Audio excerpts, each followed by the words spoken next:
안녕하세요. 미니파이어의 1인 기업입니다. 오늘 영상에서는 지역건보료를 줄일 수 있는 방법들을 확인해 보겠습니다. 지역건보료 부과 체계상 핵심 내용인 가입자 자격과 소득, 재산, 자동차 등 각 보험료 부과 요소들을 기준으로 했을 때 보험료를 줄일 수 있는 방법을 확인해 보겠습니다. 평소에 지역건보료에 대해 관심을 갖고 알아두어야 막상 지역가입자가 될 상황이 닥쳤을 때 허둥대지 않고 손해를 방지할 수 있으니까요. 지역건보료만큼은 본인에게 가장 유리한 방향으로 관리해 나갈 수 있게 미리미리 확인해 두는 것도 좋을 것 같습니다. 특히 요즘처럼 장기화된 경기 침체 상황에서는 퇴직자 본인도 전혀 예측하지 못한 상황에서 갑자기 직장을 떠나야 하는 경우도 많은데요. 갑자기 퇴직이 닥치면 미처 건강보험까지 신경 쓸 경황이 없을 수도 있으니까요. 미리미리 확인해 두는 게 더욱 중요한 시기인 것 같습니다. 퇴직 후 자칫 건강보험을 관리할 시기를 놓쳐서 매달 몇십만원씩 하는 보험료 고지서를 받게 될 수도 있으니까요.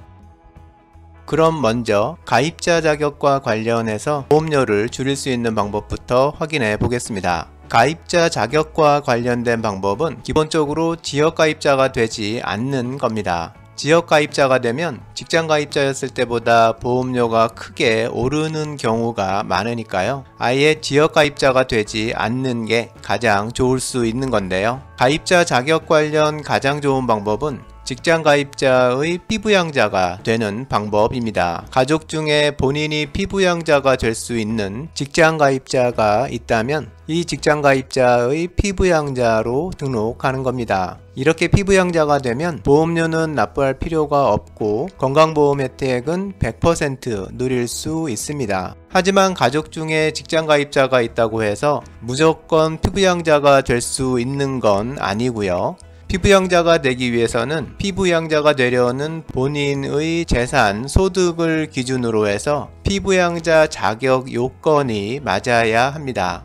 피부양자가 되려는 분이 본인 스스로 충분히 보험료를 납부할 수 있다고 판단되는 재산과 소득이 있으면 피부양자가 될 수 없고 지역가입자로 전환돼서 지역건보료를 내야 합니다.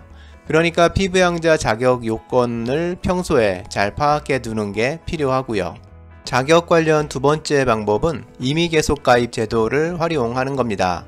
임의계속가입 제도는 직장을 퇴직한 후에도 기존 직장가입자였을 때 납부하던 수준의 보험료를 납부하면서 건강보험 자격을 유지할 수 있게 해주는 제도인데요. 임의계속가입자의 보험료는 직장가입자였을 때 납부하던 보험료와 거의 동일한 금액을 내게 됩니다. 임의계속가입 제도는 퇴직 후 36개월까지 지역건보료 대신 임의계속가입 보험료로 건강보험료를 납부할 수 있고 직장가입자처럼 가족을 피부양자로 등재할 수도 있습니다. 임의계속가입자가 되기 위해서는 퇴사 후 지역가입자로 전환돼서 받게 되는 최초의 지역건보료 고지서 납부기한에서 2개월이 지나기 전에 가까운 건강보험공단 지사를 방문해서 신청해야 합니다.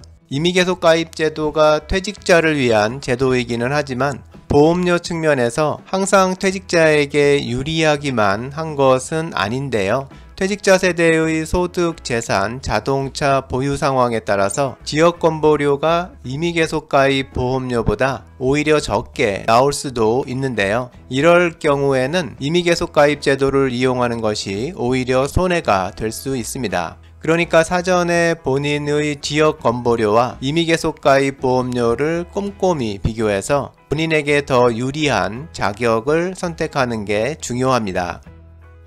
다음으로 지역가입자인 상태에서 지역건보료 부과 요소별로 보험료를 줄일 수 있는 방법을 확인해 보겠습니다. 지역건보료 부과체계 포인트만 살펴보면요. 지역건보료는 가입자의 소득, 재산, 자동차를 기준으로 평가한 평가금액이 높을수록 더 많은 보험료가 부과됩니다. 그리고 이 지역건보료는 가입자 세대를 기준으로 부과되는데요. 동일 세대인 가족 중에서 지역가입자인 세대원 모두의 소득, 재산, 자동차 보유 평가금액을 합산해서 한 번에 보험료가 부과되는 겁니다. 지역건보료가 많이 나오게 되는 건 소득, 재산, 자동차에 대한 평가 금액이 높기 때문이니까 이 부과 요소별 평가 금액이 줄어들면 보험료도 줄어들게 되는 겁니다. 먼저 소득 기준 보험료를 줄일 수 있는 방법인데요. 지역가입자의 소득 평가는 종합소득세 신고에서 확정된 소득 금액을 기준으로 하는데요. 종합소득세 신고 대상인 근로, 사업,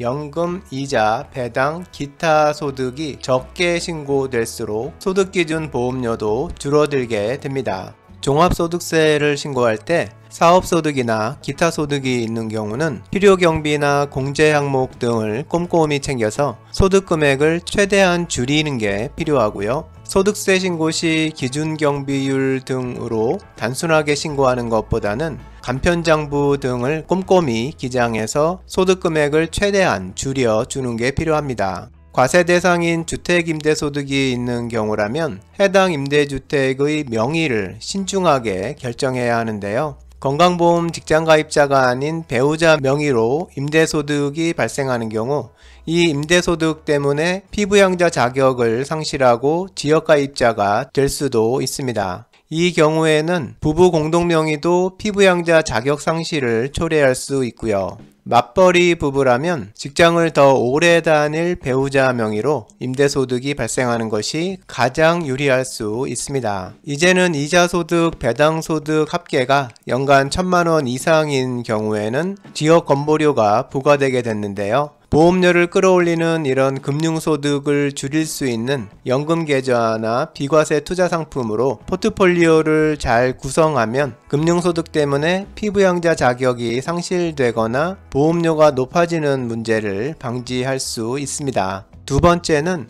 현행 지역건보료에서 큰 비중을 차지하는 재산기준 보험료를 줄일 수 있는 방법입니다. 지역가입자의 재산평가는 보유한 부동산 등의 재산세 과세표준 금액을 기준으로 합니다. 그러니까 지역가입자 명의의 재산세 과표를 줄이면 재산기준 보험료도 줄어들게 되는데요. 재산세 과표를 줄이는 데는 부부 공동명의를 이용하는 게 유용할 수 있습니다. 2021년 종부세부터는 부부 공동명의도 세액공제를 적용받을 수 있게 돼서 부동산 세금 관련해서는 이미 부부 공동명의가 더욱 유리해졌는데요. 이 부부 공동명의는 외벌이 부부보다는 맞벌이 부부에게 더 유용합니다.